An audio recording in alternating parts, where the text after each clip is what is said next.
basketball players that play football. Tough, hard worker, really talented, has got a great future. And point guard? Yeah, he's a point guard, plays combo. He's just a really good guard. Really competes on the defensive end as well as the offense. Yeah, really, really excited. How'd you come across him? I don't remember getting a guy from Minnesota before. Yeah, no, now we're in the Big Ten, and so recruiting becomes a little bit more broad, a lot more options and opportunity. And we had watched them. Our staff does a great job watching players. We're at so many different events. You come across guys, and some guys, you kind of see how you want to play. You see how we're playing fast. You see how we're playing more man-to-man, aggressive, and so fits our system, fits our culture, and really excited to get them. How do you feel that movie is going to help you guys for recruiting? Well, it's recruiting's competitive as it is on the West Coast. Very, very competitive, and so it just gives you more opportunities. Kids want their families to see them, and so now there's only going to be 4 West Coast teams that are going to be playing all across the country, and so that gives us a lot more opportunities where other people might make some mistakes. Minnesota's been a great recruiting ground for. I remember back when I was at Syracuse for years, Boston College, Troy Bell, guys that just kind of flew under the radar a little bit, and so really talented player. And he seems like a guy that's kind of slid under the radar. Yeah, people make mistakes in recruiting, and was impressed with our staff finding them and evaluating them and knowing that he'll be a good fit for our program on and off the court. Mike, speaking of guard play, obviously you got a bunch of you guys. How long does something like that take to develop in terms of getting the rotation down and guys feeling comfortable with each other? I mean, you're going to use this whole sort of next month here. Sure. Vegas trip, the whole thing, to get that down. Yeah, it's hard. Yeah. We're learning each other. Having the international tour was really big for us. Getting to know each other, it was great for team building. We played 1 3/4 games due to some circumstances, but with Xavier and Keon, they already played together, so you kind of have a built-in chemistry. And then, Keon Brooks being our leader coming back kind of sped the process with Sa being with the other guys. Great relationship with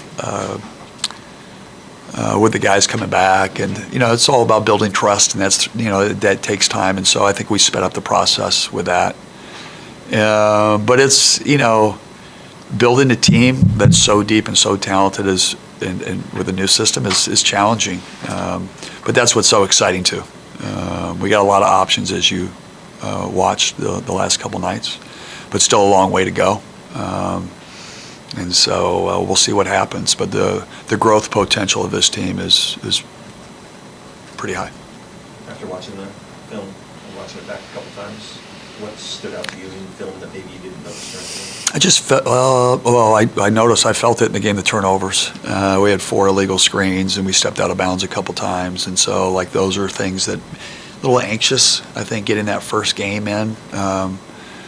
It was the first game that we had played, and we had exhibition, we had a scrimmage, we had 2 games in Europe, and so, Xavier has been the guy, and he wasn't able to play, so that was an adjustment. But I thought the guys, for the most part, especially in the second half, adapted, and it was actually good for us. But the turnovers, and then defensive rebounding, we got to rebound the ball better. If we want to run, we got to defend, we got to rebound, and then we can get out. And so defense might be our best offense. Health-wise, you returning anybody for tomorrow? Saw should play. Braxton's feeling better. Wesley's still TBD.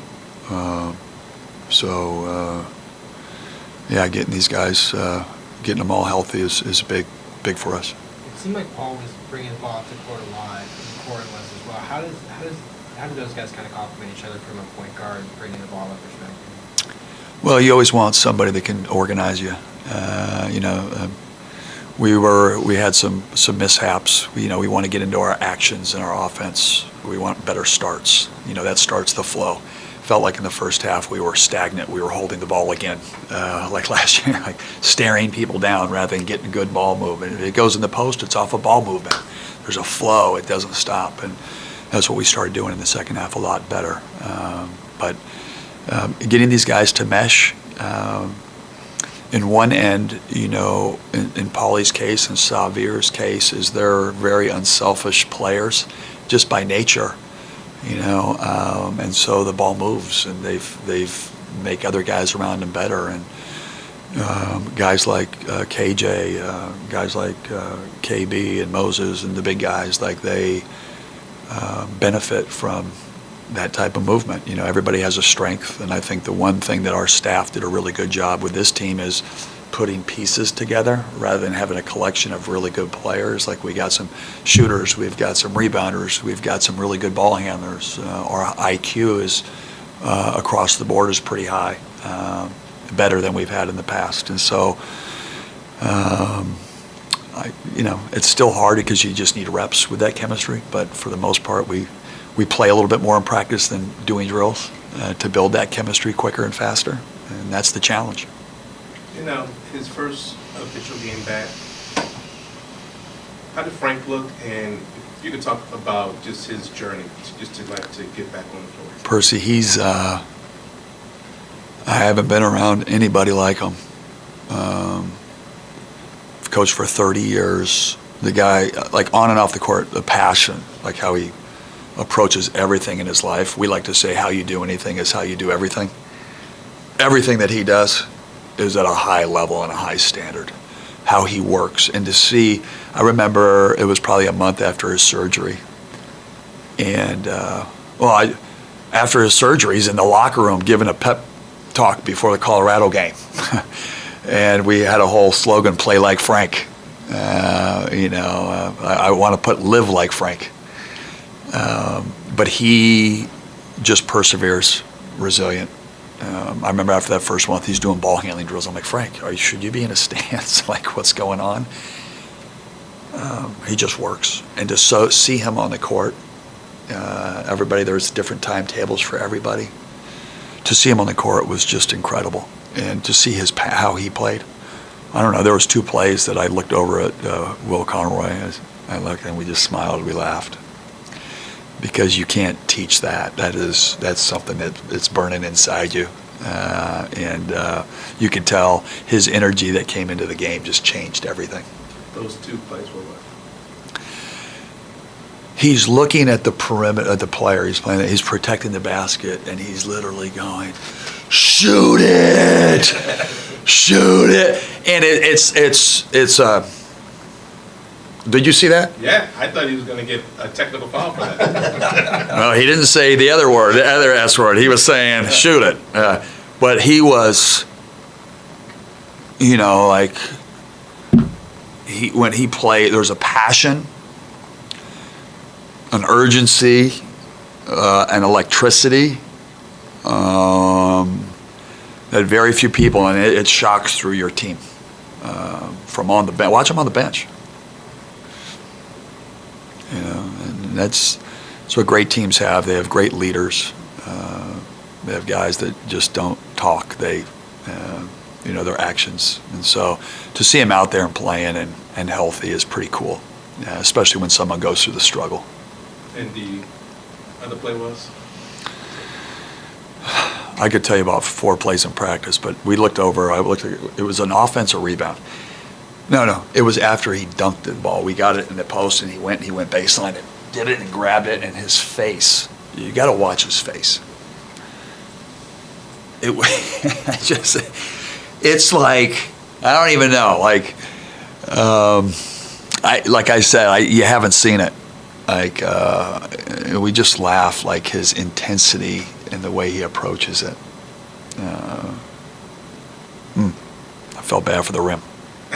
Yeah, I thought it was surprising, but maybe not surprising, but within the first 2 or 3 minutes that he was on the floor, diving for balls. How many big guys like that? He dove on a ball in front of their bench. I don't know if you saw it. It was Superman at its finest hour, full stretch out Pete Rose on the home plate, and just trying to get an extra possession. You know, you could tell him, hey, Frank, you know, be careful. I don't, you know, that's not. First game back, be careful, right? No, he did that in the exhibition. Oh, okay. He played 10 minutes. He went for, you know, he sets the tone in terms of hustle for sure. Moses' ability to create separation with his shot, is that a key part of his game? Because it seemed like on those step back threes that was the key separator. He's just, you know, he's just a really good basketball player. He's just not a shooter. He can make plays, and he's got great size, so those little step backs are where that he can get a shot, get rhythm. Seemed like the last couple of games, you know, statistically, they're really putting an eye on him and making sure he doesn't shoot, which opens it up for everybody else, and that's why other people can thrive. It's not just, you know, it's a team. And, you know, we were talking about, one of the coaches had talked about, like Steph Curry when he plays, when he runs to a place, there's a certain amount of energy that goes toward that player. Energy, I forget the other word that we use. The bottom line is it shifts, which opens up. And so sometimes, like even we talk about our guys running to the corners, that opens it up for the big guy. That gets the whole defense moving in a direction, which opens it up for somebody else. And so Moses creates a lot of energy toward him, which is going to open up for our big guys on diving, our guards getting in the lane, another guy to step up. And that's what's so exciting about this team, because I really believe it could be a different guy every other night. Yeah, Paul and Xavier at guard. Last year, those guys wouldn't have come off the floor. Yeah. You got Korn coming off the bench, and now it looks like you got a problem. Where are you going to find minutes for Nate Cowley's? Because you have to play that guy. I do. No. You know what? 13 points, 5 assists, 0 turnovers. Comes in the bench. And I think the strength of this team is our bench and our depth. And yeah, I mean, look at even the exhibition game when both KJ and Nate came in the game. It was, you become different, you become dynamic. Then we can go 3 guard, we can go big, we can go shooting, we can go ball handling. We have a lot of different options in depth. When you play man to man, you can play more guys. You know, I like the intensity that we have on the defensive end. I don't think people really understand what guarding Bellarmine is like. A lot like if you had to play Princeton back in the day. The score doesn't reflect the team that you played. After watching it, I've seen multiple coaches say, why are you playing them? Because it's no ball screens, it's all ball movement, back doors, dribble ats. They're all 6'5", 215 pounds, physical. Obviously, they, you know, but really proud of that energy and effort, and so that allows you to rotationally put players in. And when you have the luxury of putting players in where you might get better, you know, it becomes a deeper bench, a happier bench, which builds a happier team, and everybody's getting opportunity. How much does that help in the last 10 minutes of the game, the last 5 minutes of the game? You just have a lot of options. You can see who's on tonight. You can see who's off. You can find combinations that work. I played 3 big guys in the first half of the game. You know, and you know, it was my fault to play Braxton. He had only practiced a day and a half. It wasn't indicative of that. I just wanted to see how he looked, and so. But having that luxury, having the 3 bigs, having the guards and the depth, it just goes back to tougher together, you know, being a together team. And it can be somebody, you know. I remember not playing in 9 straight games at Syracuse. And we were playing Georgetown in the Dome for the Big East Championship my redshirt freshman year. And they were playing zone. And we couldn't make a shot. And he said, Hopkins. And I went to... you know, he said my name, like, you know, like he knows I'm here, I'm on the roster.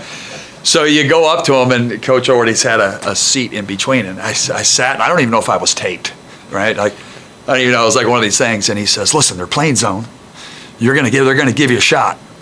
You know, be ready and step up and knock it down. And he's like, Hopkins, you're in. And it was probably better that I didn't know I was playing. And I went in, I made a shot. And, you know, my foot was on the line. I made a couple foul shots. I played 18 minutes as a freshman and only had 4 points, but impacted the game. And I believe we have guys like that on our team that on any given night can help us. You know, I really believe that. Now, consistently, I don't know if we can find enough minutes consistently to do that, but for the most part, we have weapons. Without tipping your hand, what's the scouting report of Northern Kentucky? Well, I'm going to say without tipping my hand for any game, I'll tip my hand. We have to limit our turnovers, and that's why we went out and we recruited, I think, really good guard play. Number two, we got to rebound, and that's where we're a little susceptible to right now, regardless of who we play. But those are two areas that we just need to keep getting better at. Because if we can defend and then we can rebound with our speed and our guard play, that's where we can get out and transition. And so I think those are two areas. And then offensively, just be unselfish. Like we're trying to get a start, like get an advantage, and then it's 0.5. Just move the ball. You know, the open guy is the go-to guy. And, you know, and have a really confident offensive team and get a shot, knock it down. And you've seen Corn, he's been pretty hot. And we got other guys that can really shoot and play. And that's what's really exciting. You ever had a guy like Paul McCahey before? No, but I got a Swiss Army knife when I was in the 8th grade. And I remember my uncle gave it to me, and it was like the greatest thing I ever got. You know, and you know the thing about him is he'll do anything to help you win. If he had to play the 5-man, he would do it. That's just who he is. Anthony Holland had come up to us and said, and I won't tell you who, but Coach, can you can take me out and give so-and-so minutes. Who says that? In today's day of transfer portal, NIL, I mean, Anthony Holland's special, you know, special human. And so, you know, that's what we're excited about is the culture that we're trying to build and the connection, the type of players that we're trying to have, you know, in our locker room. At his size and what he can do, he just seems like a mismatch. I mean, how do you take advantage of that size? Paulie or Paul, yeah. he can post you. He's a great passer. He just plays to win. You know, all you want your guys to do is, regardless if you're up 20, down 20, is play the right way and stay with it. And, you know, he does all those things. You know, he could get 10 rebounds. He could get 20 points. He's had 30 in a college game. And he can definitely get 10 assists. And all those are incredible skill sets to have. Thank you, Coach. Thank you, guys. Did you ever have a +40 when you played? Yeah.